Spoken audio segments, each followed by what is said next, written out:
चलिए, नमस्कार साथियों। हिंदी की क्लास को शुरू करते हैं। जहाँ तक हमने कल पढ़ लिया था उससे आगे आज देख लेते हैं। चलिए, हम यहाँ पर संज्ञा के भेद पढ़ रहे थे। संज्ञा भेद की हम बात कर रहे थे, और जब हम संज्ञा भेद की बात कर रहे थे तो इसमें हमने दो आधार की बात करी थी। दो आधार कौन कौन से थे? एक था हमारे पास व्युत्पत्ति के आधार पर, व्युत्पत्ति के आधार पर, व्युत्पत्ति के आधार पर, और दूसरा हम बात कर रहे थे किस आधार पर? अर्थ के आधार पर, अर्थ के आधार पर। व्युत्पत्ति के आधार पर संज्ञा के हमने तीन भेद पढ़े: रूढ़ संज्ञा, यौगिक संज्ञा और योगरूढ़ संज्ञा। आज हम अर्थ के आधार पर संज्ञा के भेद पढ़ेंगे। तो अर्थ के आधार पर संज्ञा के जो भेद हैं ये कितने हैं? मेनली तो तीन है, लेकिन दो और हो जाते हैं तो यहाँ पर टोटल कितने हो जाते हैं? 5 भेद हो जाते हैं। तो अर्थ के आधार पर संज्ञा के भेद मूलतः तो तीन ही होते हैं, लेकिन जातिवाचक संज्ञा के दो उपभेदों को जोड़ करके इनकी संख्या 5 हो जाती है। ठीक है, जबकि व्युत्पत्ति के आधार पर संज्ञा के कितने भेद हैं? 3 भेद हैं। तो कल वाली क्लास में यानी पिछली वीडियो में हमने जो है व्युत्पत्ति के आधार पर संज्ञा के भेद पढ़ लिए हैं, और आज हम जो है अर्थ के आधार पर संज्ञा के भेद पढ़ेंगे। तो आज की क्लास शुरू कर रहे हैं हम।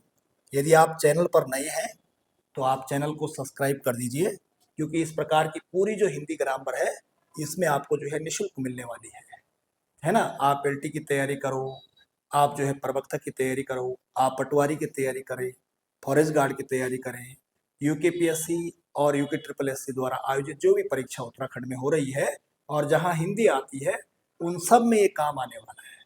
तो इसलिए आप चैनल पे अगर नहीं है, चैनल को सब्सक्राइब कर दीजिए, और आपको जो है जैसी क्लास पढ़ती है तो नोटिफिकेशन आपको मिल जाता है। ठीक है, और अगर आपको क्लास अच्छी लगती है तो किसी दूसरे अपने मित्र को भी जो है शेयर कर सकते हैं। ठीक है, ताकि उनको भी जो है इस वीडियो का फायदा मिल सके। तो चलिए शुरू करते हैं। अब यहाँ पर आज हम बात कर रहे हैं, आज आप हेडिंग बना देंगे।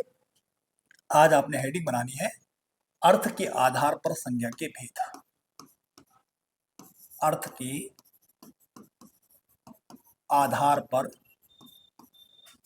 संज्ञा के भेद, अर्थ के आधार पर संज्ञा के भेद। ये जो बात थी ये पुरानी बातें थी, ये हमने पिछली क्लास में भी इस संबंध में बात करी थी। और आज का जो हमारा सेशन शुरू होना है वो कहाँ से शुरू होगा? यहाँ से, अर्थ के आधार पर संज्ञा के भेद। यानी अर्थ के आधार पर संज्ञा के जो भेद होते हैं, ठीक है जी, मेनली जो है अर्थ के आधार पर संज्ञा के भेद जैसे हम बात कर रहे थे, तो कितने भेद होते हैं? 3 भेद। 3 भेद कौन कौन से हैं? इसमें पहली बात तो देखो आप, यहाँ पर एक आ जाएगा व्यक्तिवाचक संज्ञा। पहला जो भेद आएगा वो आ जाएगा व्यक्तिवाचक संज्ञा। व्यक्तिवाचक संज्ञा, ठीक है। अभी व्यक्तिवाचक संज्ञा पढ़ेंगे, क्या है इसके अंदर, कैसे एग्जाम्पल पेपर में आते हैं, वो सब पढ़ेंगे। दूसरा जो इसका भेद है वो है कौन सा? जातिवाचक संज्ञा। जातिवाचक संज्ञा, ठीक है। एक व्यक्तिवाचक संज्ञा है, दूसरा जातिवाचक संज्ञा है, और तीसरा जो भेद इसका आता है जिसे हम क्या बोलते हैं? भाववाचक संज्ञा। भाववाचक संज्ञा, ठीक है। 3 भेद मूल रूप से जो है अर्थ के आधार पर संज्ञा के 3 भेद होते हैं, लेकिन जातिवाचक संज्ञा के उपभेद को जब हम देख लेते हैं, क्योंकि जातिवाचक संज्ञा कितने प्रकार की होती है? 2 प्रकार की होती है। 2 प्रकार में एक आ जाएगी हमारे पास समूहवाचक संज्ञा। समूहवाचक संज्ञा आ जाएगी, समूहवाचक संज्ञा।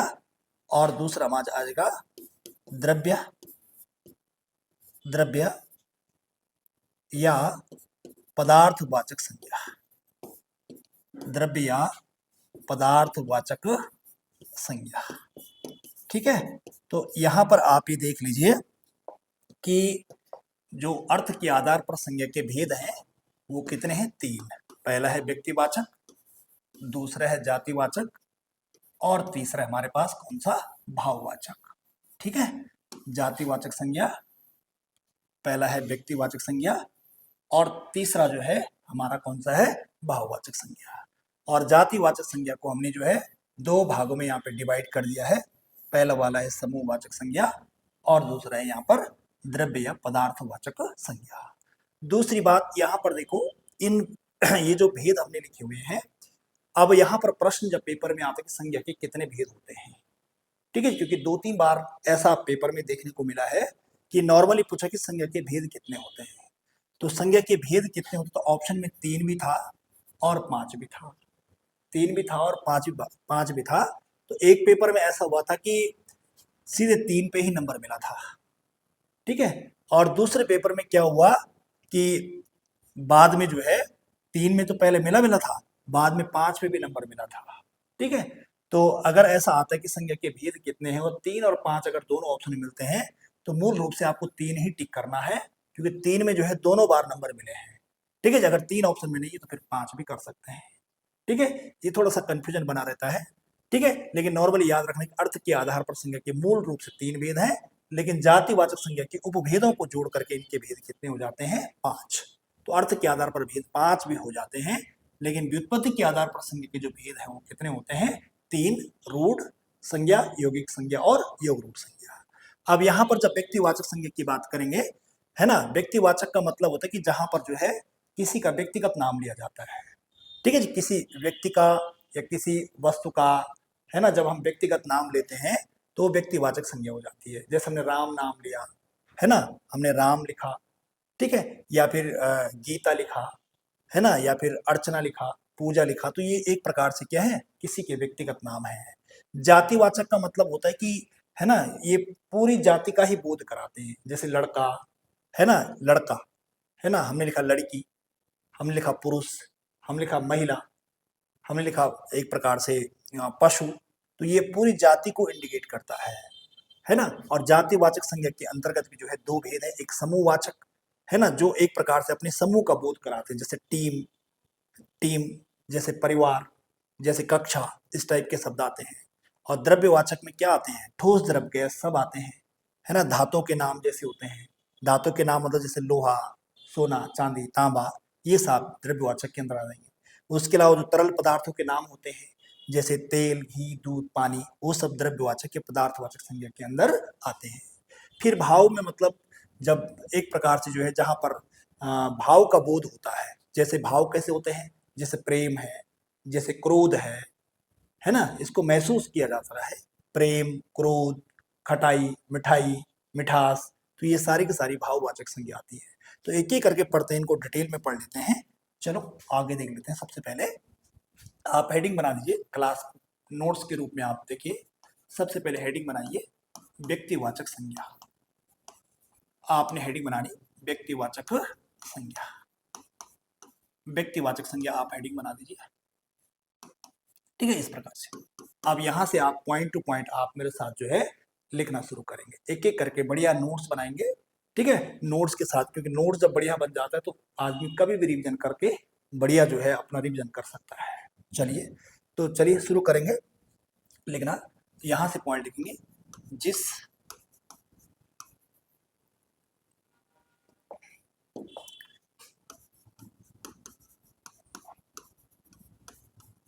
संज्ञा से किसी व्यक्ति, जिस संज्ञा से किसी व्यक्ति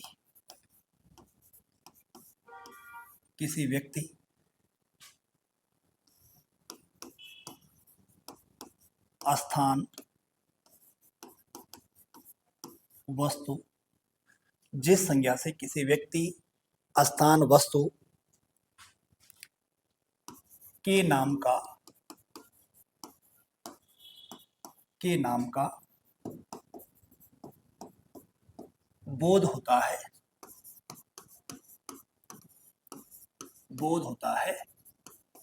उसे व्यक्तिवाचक संज्ञा कहते हैं, उसे व्यक्तिवाचक संज्ञा कहते हैं, उसे व्यक्तिवाचक संज्ञा कहते हैं, ठीक है। जिस संज्ञा से किसी व्यक्ति, स्थान या वस्तु के नाम का बोध होता है उसे व्यक्तिवाचक संज्ञा कहते हैं। ठीक है, इतनी बात हो गई। जैसे एग्जाम्पल के लिए, है ना, जैसे देखो आप, जैसे एग्जाम्पल देखेंगे, जैसे अब जैसे भी यहाँ पर आप लिस्ट बनाएंगे, जैसे जो है हम अगर किसी का नाम लिख रहे हैं, किसी नाम लिख रहे हैं, जैसे हमने लिखा देशों के नाम, देशों के नाम। अब देशों के नाम, किसी भी देश का नाम लीजिए आप, हमने भारत लिखा, हमने अमेरिका लिखा, जापान लिखा, ठीक है जी, जापान आदि। इस प्रकार से हम यहाँ पर जो है लिख सकते हैं। उसी प्रकार से अगर हम राज्यों के नाम लिखते हैं, राज्यों के नाम लिखते हैं, तो राज्यों में हमने जैसे लिखा उत्तराखंड, हिमाचल, हम लिखा हरियाणा आदि। इस प्रकार से हमने यहाँ पर लिख दिया। उसी प्रकार से अगर हम लिखें नगरों के नाम, नगरों के नाम, आप किसी भी नगर का नाम लिख सकते हैं। जैसा आप लिखा आगरा, आगरा, आप लिखा मथुरा, मथुरा, आप लिखा मसूरी, मसूरी, ठीक है जी, आपने लिखा हल्द्वानी, ठीक है जी, हल्द्वानी, हल्द्वानी लिख दिया आपने, हल्द्वानी आदि, ठीक है जी। उसके अलावा आपने लिखा नदियों के नाम,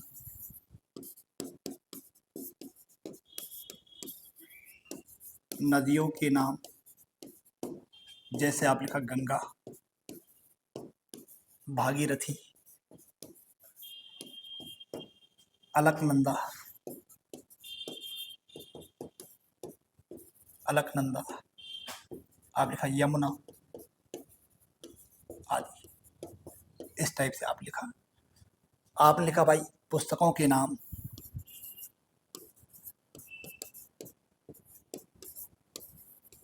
पुस्तकों के नाम, पुस्तक में आपने लिखा रामायण, महाभारत, महाभारत, रामचरितमानस,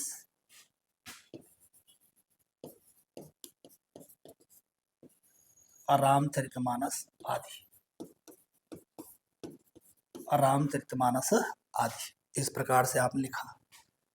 इसके बाद आपने जो है 5वें नंबर पे लिखा आपने, ठीक है, आप लिखा त्योहारों के नाम या फिर व्यक्तियों के नाम लिख सकते हैं, व्यक्तियों के नाम, जैसे हम लिखा विजय, अजय, रमेश, प्रदीप आदि। ये नाम हमने लिख दिए, ठीक है। उसके अलावा आप लिखा त्योहारों के नाम,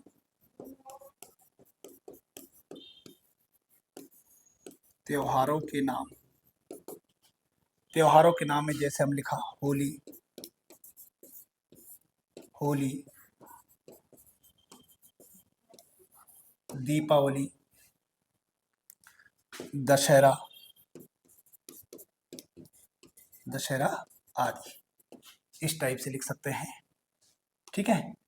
उसके अलावा जैसे आपने लिखा दिनों के नाम,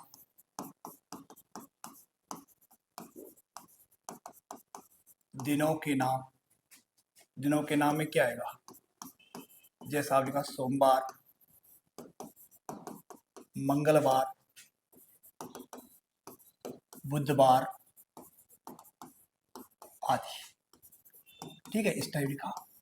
उसी प्रकार से आपने लिख दिया महीनों के नाम, ठीक है जी, महीनों के नाम,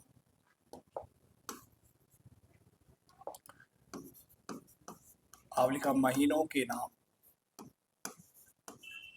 महीनों के नाम, जैसे लिखा आपने जनवरी, फरवरी, मार्च आदि, जितने भी महीने हैं उनको आप यहाँ पर लिख सकते हैं। ठीक है, तो इस प्रकार से आप जो है ऐसा करके जो है आप कवर कर सकते हैं। जैसे हमने अभी देखा यहाँ पे इससे पहले कि पहले हम जो है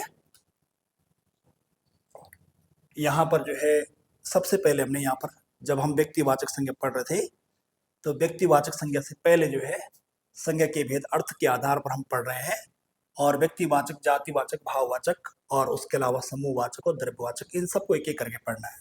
तो इनमें जब हमने जो है यहाँ पर जब सबसे पहले व्यक्तिवाचक संज्ञा को लिया तो व्यक्तिवाचक संज्ञा में हमने क्या पढ़ा कि जिस संज्ञा से किसी व्यक्ति, स्थान अथवा वस्तु के नाम का बोध होता है उसे व्यक्तिवाचक संज्ञा कहते हैं।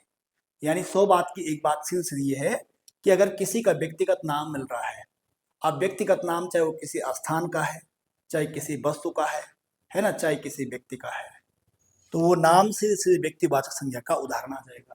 जैसे देशों के नाम हमने भारत लिखा है ना, अगर हम सिंपल बोलते देश, तो देश तो कोई भी हो सकता है, देश बोलेंगे तो ये जातिवाचक संज्ञा का उदाहरण हो जाएगा, क्योंकि पूरे देशों की एक कैटेगरी बता रहा है।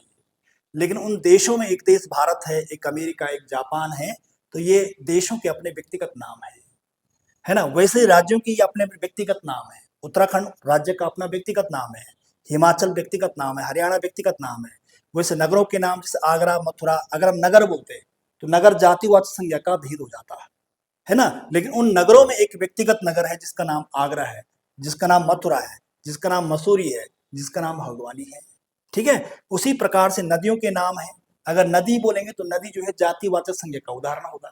लेकिन उन नदियों में एक व्यक्तिगत नदी है, कौन सी? गंगा, यमुना, भागीरथी, अलकनंदा, सरस्वती, झेलम, चिनाव, रावी, कोई सी भी नदी का नाम ले लीजिए आप, सभी नदियों के जो नाम हैं वो सिलसिले व्यक्तिवाचक संज्ञा के उदाहरण आएंगे।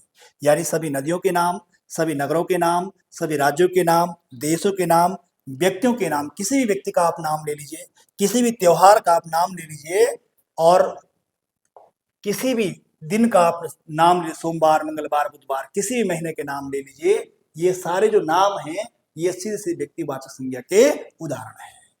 तो मुझे ऐसा लगता है कि व्यक्तिवाचक संज्ञा आपकी ठीक हो गई होगी, क्योंकि नाम चाहे वो किसी व्यक्ति का हो, चाहे वो वस्तु का हो, चाहे स्थान का हो, बस नाम होना चाहिए व्यक्तिगत नाम, तो वो व्यक्तिवाचक संज्ञा का उदाहरण हो जाएगा। ठीक है, तो इस प्रकार से यहाँ पर एक बात तो ये वाली हो गई। दूसरी बात, यहाँ पर दूसरी संज्ञा डाल देंगे, अब दूसरी संज्ञा पढ़ते हैं।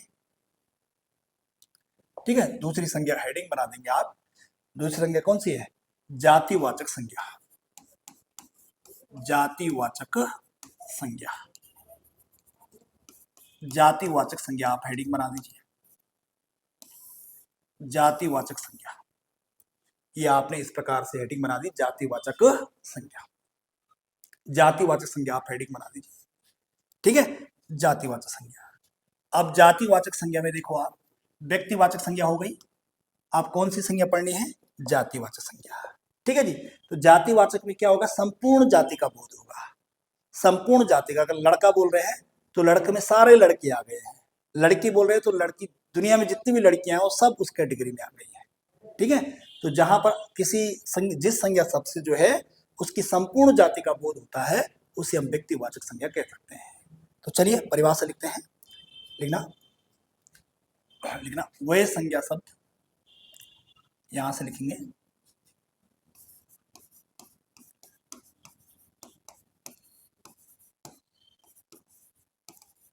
वह संज्ञा शब्द जो एक ही जाति के,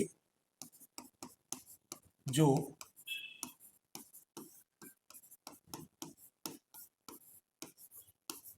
वह संज्ञा शब्द जो एक ही जाति के विभिन्न व्यक्तियों,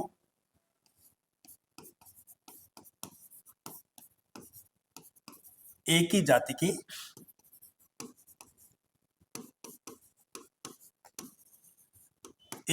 के विभिन्न व्यक्तियों, प्राणियों प्राणियों प्राणियों एवं तथा वस्तुओं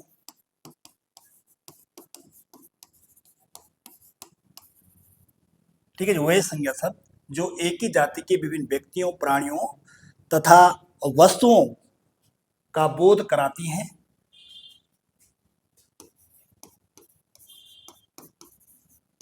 का बोध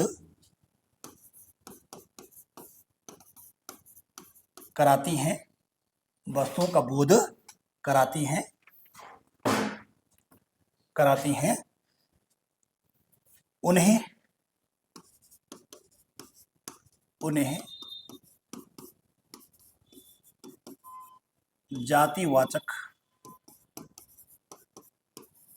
जातिवाचक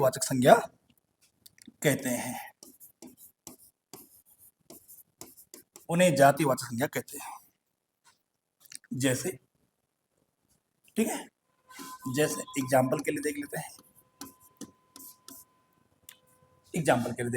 जातिवाचक संज्ञा में। ठीक है, जातिवाचक संज्ञा में क्या हो सकते हैं? सबसे पहली बात,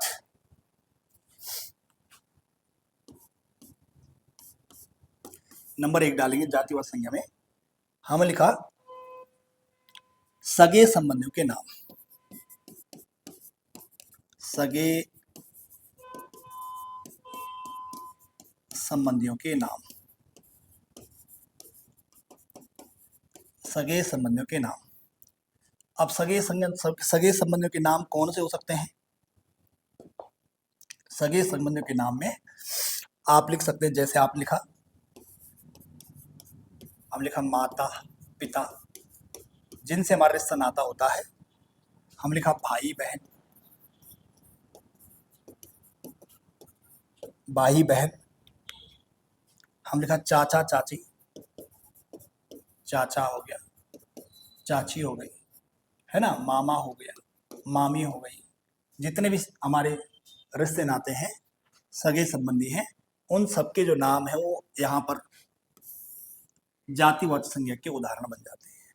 जैसे मैंने माता बोला, माता में कौन सी संज्ञा है ना? तो माँ तो किसी की व्यक्तिगत एक ही हो सकती है ना? लेकिन उस एक माँ की बात नहीं चल रही यहाँ पे, उस एक ही माँ की बात नहीं चल रही है।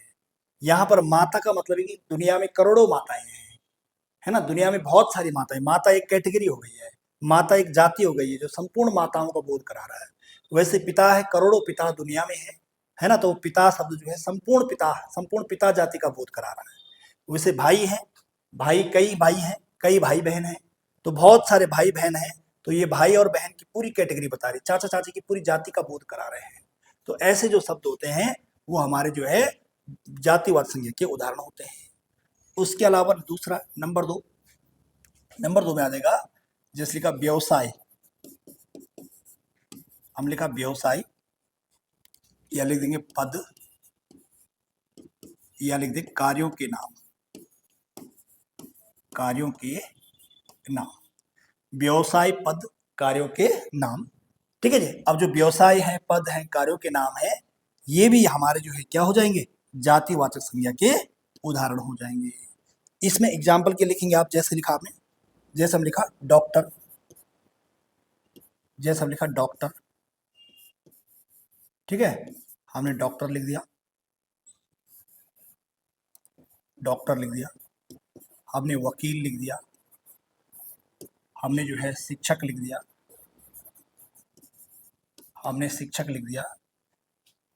हमने जो है मजदूर लिख दिया,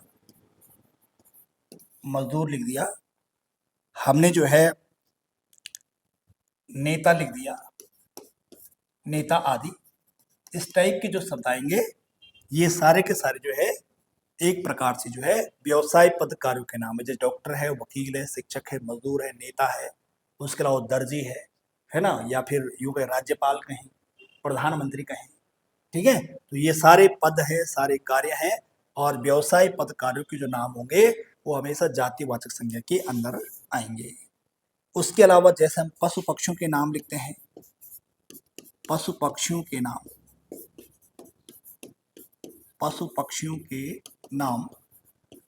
और पशु पक्षियों के नाम में जैसे आप लिखना चाहेंगे पशु पक्षियों के नाम में, जैसे आप लिखा गाय, आप लिखा बैल, आप लिखा गाय, आप लिखा बैल, आप लिखा घोड़ा, आप लिखा कुत्ता आदि, कुत्ता आदि। इस टाइप के जो ये पशुओं के नाम है, आपने अगर गाय बोला है, बैल बोला है, घोड़ा बोला है, कुत्ता बोला है, तो ये भी जो है पशु पक्षियों के नाम है। ये भी एक प्रकार से जातिवाचक संज्ञा के उदाहरण है। जैसे आप घोड़ा बोलते हैं तो घोड़ा जो है संपूर्ण घोड़ों का बोध कराता है, वैसे कुत्ता बोलेंगे कुत्ता संपूर्ण अपनी जाति का बोध कराता है।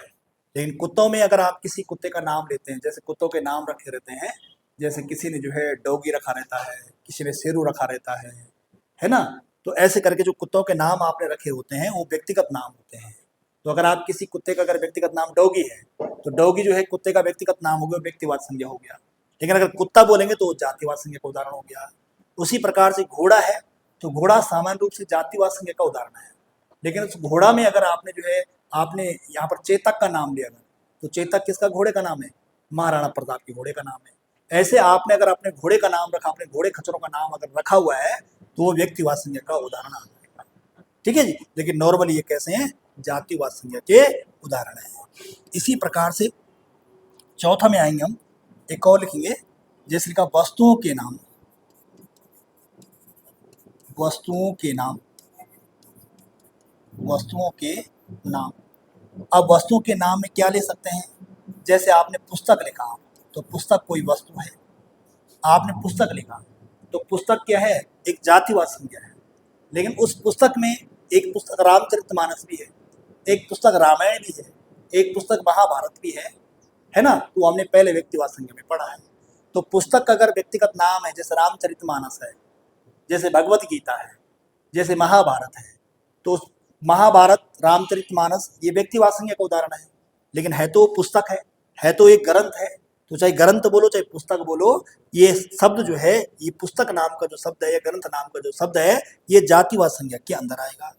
उसी प्रकार से जैसे मेज है, जैसे कुर्सी है ना, जैसे कुर्सी है, जैसे कलम है, कलम मतलब जैसे पेन है।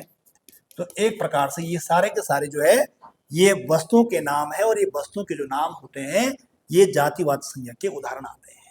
जैसे आप कलम यानी पेन देखते, तो पेन में आपने देखा अलग अलग पेन के अलग अलग नाम होते हैं। ठीक है जी। तो एक प्रकार से जो है ये सारे जो वस्तुओं के नाम है ये क्या है? जातिवाचक संज्ञा के उदाहरण है। एक और बात लिखेंगे यहाँ पे, लेकिन अब प्राकृतिक तत्वों के नाम, एक ये भी महत्वपूर्ण है। प्राकृतिक तत्वों के नाम, प्राकृतिक तत्वों के नाम। ठीक है जी। प्राकृतिक तत्वों के नाम में क्या क्या आएंगे? नंबर 1 लिखेंगे आप, जैसे आप लिखा भूकंप। अगर भूकंप शब्द है, प्राकृतिक है, अपने आप आता है, नेचुरल है, कभी भी आ सकता है, कभी भी झटका लग सकता है, तो भूकंप एक प्राकृतिक घटना है, प्राकृतिक तत्व है। ठीक है जी। उस प्रकार जैसे ज्वालामुखी है, ज्वालामुखी है, ठीक है जी, ज्वालामुखी है, तो ये भी एक प्राकृतिक तत्व है ना। ज्वालामुखी नॉर्मली बोलेंगे तो एक प्रकार से जो है जातिवाचक है। लेकिन किसी ज्वालामुखी का आपने अगर नाम ले लिया, आपने लिखा है ना कोटोपैक्सी ज्वालामुखी, तो कोटोपैक्सी ज्वालामुखी उसका व्यक्तिगत नाम हो गया। लेकिन ज्वालामुखी जो है प्राकृतिक तत्व का नाम है, तो ये जातिवाचक संज्ञा का उदाहरण है। इसी प्रकार से आप लिखा आंधी, आंधी, आप लिखा तूफान, आप लिखा तूफान, आपने लिखा जो है आंधी तूफान, ये आपने लिख दिया ना। तो एक प्रकार से आंधी तूफान या फिर वर्षा, ये एक आदि, ये सारे के सारे जो है कैसे हैं? प्राकृतिक तत्वों के नाम है, और ये सब जो है जातिवाचक संज्ञा के उदाहरण है। तो आपने देख लिया, जातिवाचक संज्ञा का मतलब है कि ऐसे संज्ञा शब्द या वे संज्ञा शब्द जो एक ही जाति के विभिन्न व्यक्तियों, प्राणियों या वस्तुओं का बोध कराती हैं, उन्हें जातिवाचक संज्ञा कहते हैं। और जितने भी संज्ञा संज्ञा, जैसे एग्जाम्पल के लिए सगे संबंधियों के नाम, माता पिता, भाई बहन, चाचा चाची आदि। और इधर से व्यवसाय में आपने देख लिया कि जो व्यवसाय है, व्यवसाय है या पद है या कार्यों के नाम है, जिसमें आपने डॉक्टर, वकील, शिक्षक, मजदूर, नेता आदि ले लिए हैं। पशु पक्षियों के नाम में, पशु पक्षियों के नाम में जैसे गाय, बैल, घोड़ा, कुत्ता आदि ये आपने ले लिए हैं।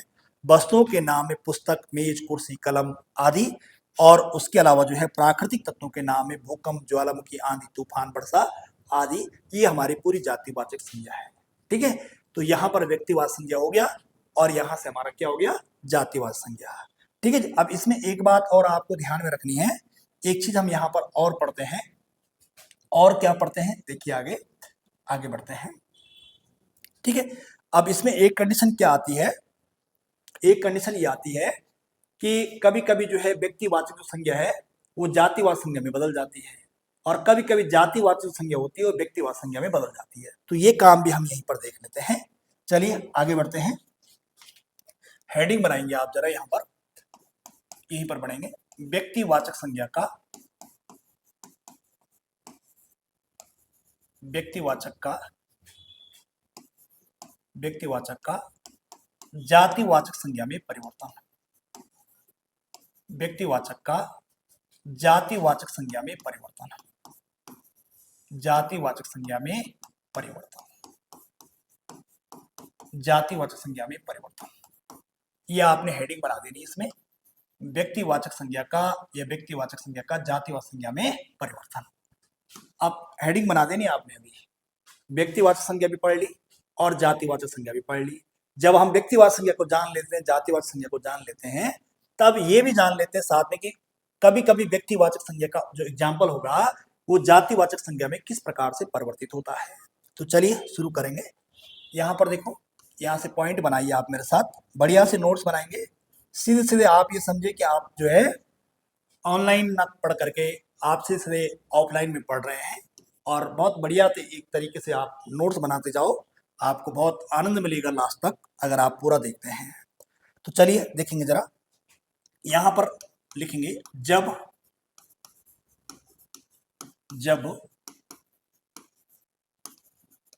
व्यक्तिवाचक संज्ञा बहुवचन में प्रयुक्त होती है, बहुवचन में प्रयुक्त होती है, जब व्यक्तिवाचक संज्ञा बहुवचन में प्रयुक्त होती है तो उसे जातिवाचक संज्ञा कहते हैं। तो उसे जातिवाचक संज्ञा कहते हैं।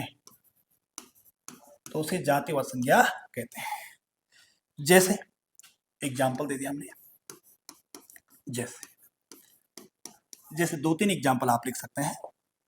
दो तीन एग्जाम्पल में पहला एग्जाम्पल हमने लिखा आज के युग में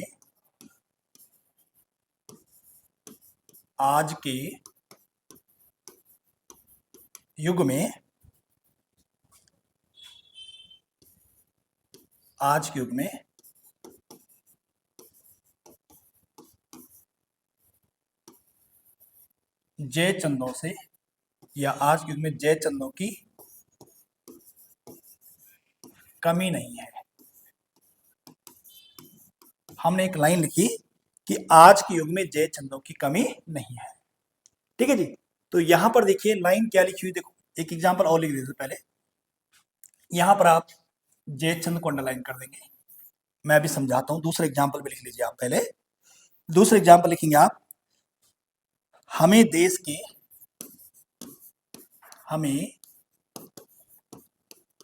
के विभीषणों से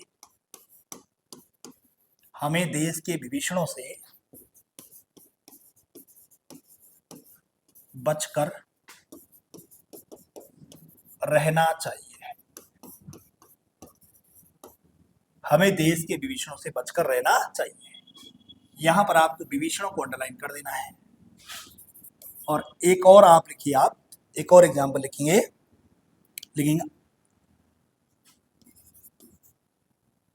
लिखना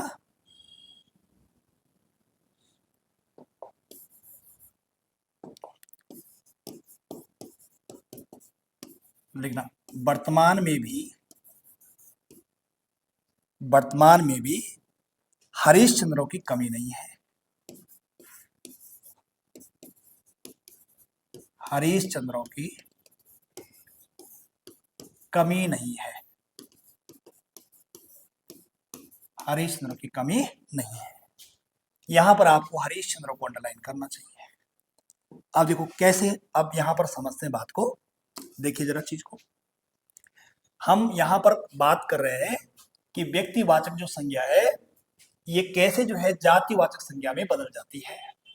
तो कैसे बदलती है, परिभाषा साफ साफ लिखी हुई है कि जब व्यक्तिवाचक संज्ञा बहुवचन में प्रयुक्त होती है तो उसे ही जातिवाचक संज्ञा कहते हैं। यानी कोई व्यक्तिवाचक संज्ञा का जो उदाहरण होता है जब वो बहुवचन के रूप में आता है या बहुवचन में प्रयोग होने लगती है तो वही जो बहुवचन में बना होता है वो क्या कहलाती है, जातिवाचक संज्ञा। जैसे एग्जांपल के लिए हमने यहाँ पर ये अंडरलाइन किया, यहाँ पर जयचंद लिखा, तो जयचंद नॉर्मली जो है अगर हम जयचंद ऐसे लिखते हैं, यहाँ पे हमने सपोज करके यहाँ पर जयचंद लिखा है ऐसा, तो जयचंद किसी व्यक्ति का किसी का व्यक्तिगत नाम है। भाई किसी का व्यक्तिगत नाम है कि नहीं है, किसी का व्यक्तिगत नाम है। जयचंद हो सकता है, अजयचंद हो सकता है ना, कुछ भी नाम हो सकता है, रुद्रचंद हो सकता है। तो ये जयचंद किसी का व्यक्तिगत नाम है, ठीक है। लेकिन ये जयचंद जो है अब बहुवचन में प्रयोग होने लगे, जयचंद का जयचंदो हो गया है, ठीक है जी, जयचंद का जयचंदो हो गया है। तो अब जब व्यक्तिवाचक संज्ञा जो है बहुवचन में प्रयोग होने लग गई है तो निश्चित रूप से यहाँ पर जातिवाचक संज्ञा कब हो गई। उसी प्रकार से विभीषण अगर बोलेंगे, अगर हमने एक विभीषण शब्द यहाँ पे लिखा, हमने अगर हम विभीषण शब्द अगर यहाँ पे लिखा तो विभीषण जो है एक प्रकार से व्यक्तिवाचक संज्ञा का उदाहरण है। विभीषण एक व्यक्तिगत नाम है ना, रावण के भाई का नाम विभीषण था। लेकिन हमें देश की विभीषणों से बचकर रहना चाहिए, है ना। विभीषण कौन था, घर का भेदी लंका ढावे, है ना। जयचंद कौन था इधर से, है ना, जिसने जो है पृथ्वीराज चौहान के साथ जिसकी दुश्मनी थी, जिसने जो है गौरी को जो है भारत पर आक्रमण करने के लिए बुलाया, है ना। तो गौरी को भारत पर आक्रमण करने से जो है एक प्रकार से जो है जो जयचंद है इसकी गिनती जो है गद्दारों में आने लग गई, इसने देश के साथ धोखा किया। तो जयचंदों की कमी नहीं है, विभीषणों से हमें बचकर रहना चाहिए, क्योंकि विभीषण जो है घर की बात जो है बाहर बता देते हैं, है ना, बाहर वाले फायदा उठा देते हैं। और वर्तमान समय में भी हरिश्चंद्र को कमी नहीं है। हरिश्चंद्र कौन था, सत्यवादी था। तो अगर हरिश्चंद्र लिखते हैं, अगर बाई चांस हरिश्चंद्र लिखा हुआ है कहीं पे, तो हरिश्चंद्र एक व्यक्तिगत नाम हो गया है, विभीषण एक व्यक्तिगत नाम हो गया है, जयचंद एक व्यक्तिगत नाम हो गया। लेकिन यहाँ पर इनका जो है बहुवचन के रूप में ये शब्द आए हुए हैं, तो जहां पर कोई व्यक्तिवाद संज्ञा बहुवचन में प्रयोग होने लगती है वहां पर कौन सी संज्ञा हो जाएगी, जातिवाद संज्ञा। अब इस टाइप में क्वेश्चन इसी इसी इसी रूपरेखा में आएगा। सीधी लाइन लिखी होगी, वर्तमान में भी हरिश्चंद्र की कमी नहीं है, रेखांकित शब्द में कौन सी संज्ञा है, व्यक्तिवाद संज्ञा, जातिवाद संज्ञा, बहुवचन संज्ञा या कुछ, है ना, इनमें से कोई नहीं। तो आपको याद देखना है कि अगर रेखांकित शब्द बोला हुआ है और बहुवचन में अगर कोई व्यक्तिवाद संज्ञा है तो सीधे सीधे व्यक्तिवाचक नहीं बल्कि क्या टिक करना है, जातिवाद संज्ञा टिक करना है, ठीक है। इतना हो जाएगा। आगे बढ़ते हैं, इसी के साथ आगे बढ़ लेते हैं, ठीक है। आगे अब हेडिंग बना देंगे। अब व्यक्तिवाचक का तो जातिवाद संज्ञा में बदल गया, लेकिन कभी कभी जो है जो जातिवाद संज्ञा होती है उसका भी जो है व्यक्तिवाचक में परिवर्तन हो जाता है। तो यह हेडिंग बनाइए, आप दूसरी हेडिंग बनाइए, जातिवाचक संज्ञा का, जातिवाचक संज्ञा का व्यक्तिवाचक संज्ञा में परिवर्तन, व्यक्तिवाचक संज्ञा में परिवर्तन, व्यक्तिवाचक संज्ञा में परिवर्तन, जातिवाचक संज्ञा, जातिवाचक संज्ञा का व्यक्तिवाचक संज्ञा में परिवर्तन, ठीक है। अब जातिवाचक संज्ञा का कोई अगर एग्जाम्पल है तो वो कैसे जो है व्यक्तिवाचक संज्ञा में बदल जाता है उसे भी देख लेते हैं, ठीक है। तो मेरे साथ लिखेंगे आप, जब जातिवाचक संज्ञा, जब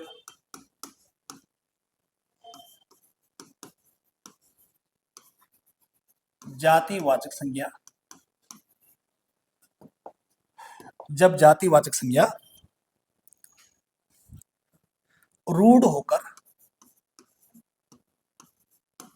जब जातिवाचक संज्ञा रूढ़ होकर केवल एक विशेष अर्थ में, केवल एक विशेष अर्थ में, केवल एक विशेष अर्थ में प्रयुक्त होती है, विशेष अर्थ में प्रयुक्त होती है, विशेष अर्थ में प्रयुक्त होती है, तो उसे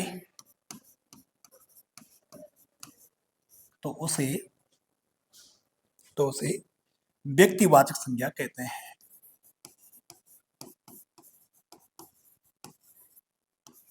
तो उसे व्यक्तिवाचक संज्ञा कहते हैं।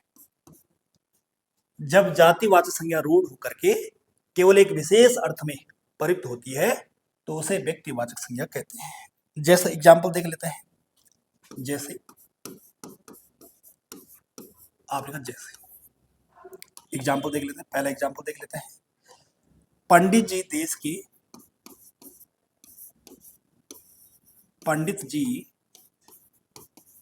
देश के प्रथम प्रधानमंत्री थे।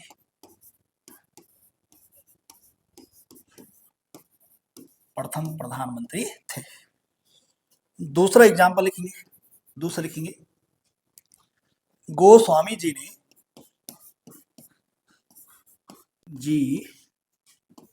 ने रामचरितमानस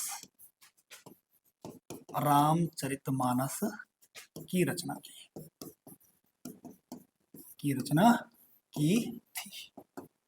एक और तीसरा एग्जाम्पल लिख देता हूं। 2 एग्जाम्पल हो गए हैं। तीसरा एग्जाम्पल लिख देता हूं कि शुक्ल जी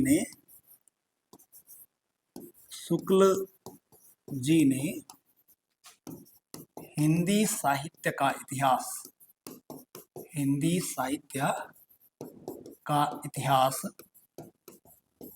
कब लिखा? ये 1929, ये भी लिख देंगे 29 लिखा था। ये 3 एग्जाम्पल किस चीज के हैं? ये जातिवाचक संज्ञा का व्यक्तिवाचक संज्ञा में परिवर्तन। अब जातिवाचक संज्ञा का व्यक्तिवाचक संज्ञा में परिवर्तन हम पढ़ रहे हैं और परिभाषा आपके सामने है। क्या परिभाषा है? कि जब जातिवाचक संज्ञा रूढ़ होकर के एक विशेष अर्थ में प्रयुक्त होती है तो उसे व्यक्तिवाचक संज्ञा कहते हैं। ठीक है जी। यानी है तो जातिवाचक है, लेकिन जातिवाचक से व्यक्तिवाचक संज्ञा में परिवर्तन हो रही है। क्यों हो रही है? क्योंकि जातिवाचक संज्ञा रूढ़ होकर के एक विशेष अर्थ का बोध करा रही है। जैसे एग्जाम्पल देखो, पंडित जी देश के प्रथम प्रधानमंत्री थे। अब यहाँ पर पंडित जातिवाचक शब्द है, लेकिन पंडित जी देश के प्रथम प्रधानमंत्री थे, इसलिए ये पंडित शब्द यहाँ पर रूढ़ हो गया है। किसके लिए रूढ़ हो गया है? प्रथम प्रधानमंत्री के लिए। यानी प्रथम प्रधानमंत्री कौन थे? पंडित जवाहरलाल नेहरू। यानी पंडित शब्द एक प्रकार से जवाहरलाल नेहरू के लिए रूढ़ हो गया, जो भारत के पहले प्रधानमंत्री थे। पंडित शब्द जो है प्रधानमंत्री, जो पहले प्रधानमंत्री थे, कौन? जवाहरलाल नेहरू, उनके लिए रूढ़ हो गया। वैसे तो पंडित बहुत सारे हैं, लेकिन पहले जो प्रधानमंत्री पंडित थे वो कौन थे? जवाहरलाल नेहरू। इसलिए अब ये वाला जो शब्द है ये जातिवाचक न होकर के अब क्या हो गया? ये व्यक्तिवाचक संज्ञा। तो ऐसे में बोलेगा रेखांकित शब्द किस प्रकार की संज्ञा है? तो यहाँ पर ये व्यक्तिवाचक संज्ञा का उदाहरण बन गया। उसी प्रकार से गोस्वामी जी ने रामचरितमानस की रचना की। तो गोस्वामी जी ने रामचरितमानस की, गोस्वामी यानी जिसका तद्भव गोसाई होता है, तो गोस्वामी गोसाई तो कई हैं, लेकिन वो गोसाई जिसने रामचरितमानस की रचना की वो एक ही है। वो कौन है? वो गोस्वामी कौन है? तुलसीदास। तो यहाँ गोस्वामी जो शब्द है ये तुलसीदास के लिए रूढ़ हो गया है। तो यहाँ पर रेखांकित शब्द में कौन सी संज्ञा हो जाएगी? व्यक्तिवाचक संज्ञा हो जाएगी, क्योंकि गोस्वामी जिसने रामचरितमानस की रचना की वो एक ही व्यक्ति है, वो कौन है? तुलसीदास है। उसी प्रकार शुक्ल जी ने हिंदी साहित्य का इतिहास लिखा 1929 में। तो हिंदी साहित्य का इतिहास 1929 में लिखने वाला एक ही शुक्ल है, वो कौन है? रामचंद्र शुक्ल। तो ये रामचंद्र शुक्ल के लिए हो गया, ये गोस्वामी तुलसीदास के लिए रूढ़ हो गया, और ये पंडित जवाहरलाल नेहरू के रूढ़ हो गया।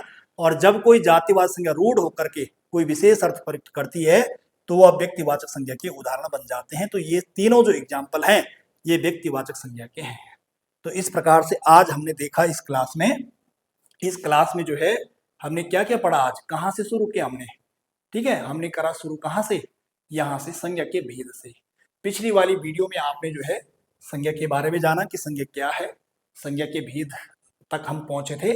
और यहाँ पर जो है व्युत्पत्ति के आधार पर हमने पढ़े थे तीन भेद, और अर्थ के आधार पर मूलतः 3 है, लेकिन उपभेदों को मिलाकर के ये कितने हो जाते हैं, 5 हो जाते हैं। तो अर्थ के आधार पर जो 5 भेद हैं, ठीक है जी, जो मूल 3 भेद है वो आपके सामने, व्यक्तिवाचक, जातिवाचक और भाववाचक।